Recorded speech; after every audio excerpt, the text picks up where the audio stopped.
Now the news. Russia has once again rained long-range missiles targeting Ukrainian cities. At least 2 people have been killed, several homes destroyed in the country's southeast, and power outages have been reported across cities. Kiev says its air defenses had limited the damage from Russian missiles.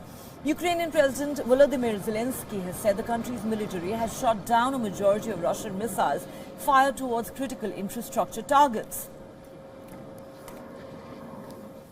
I want to thank the Air Defense Forces, our power engineers and our people. Air Defense shot down most of the missiles. Power engineers have already begun to restore electricity. And our people never give up. Glory to Ukraine. Air raid sirens blared across the country with citizens huddled in the capital city's cavernous metro system to take cover during the latest wave of missile strikes.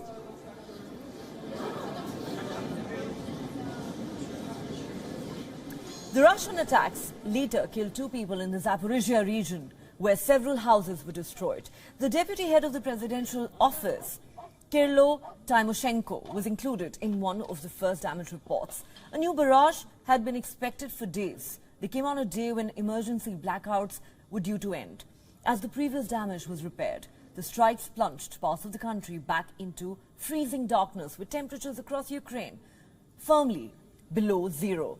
According to Ukrainian officials, Russia is getting ready for a massive attack on Ukraine's critical infrastructure. Ukrainian President Zelensky says his forces are holding positions along the front line, as Bakhmut is being viewed as Russia's next target in their advance through Donetsk.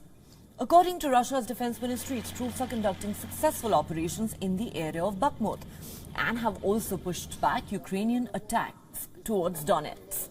Ukrainian President Zelensky has said the Ukrainians will have to do everything to get through the winter, especially after Russia targeted Ukraine's infrastructure last month, causing widespread damage.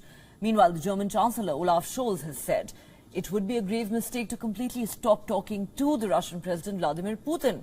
Scholz made these remarks after he and Putin held a phone conversation to discuss Russia's ongoing invasion of Ukraine. I have spoken to Putin repeatedly since then because I am firmly convinced that it is a grave mistake.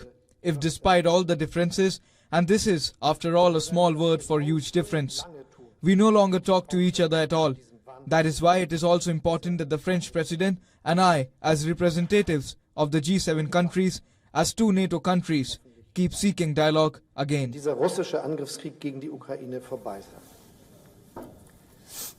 Meanwhile, a G7 price cap on Russian seaborne oil comes into force as the West tries to limit Moscow's ability to finance its war in Ukraine. However, Russia says it will not abide by the measure, even if it has to cut production. The G7 nations and Australia agreed a $60 per barrel price cap on Russian seaborne crude oil. This comes after European Union members overcame a resistance from Poland.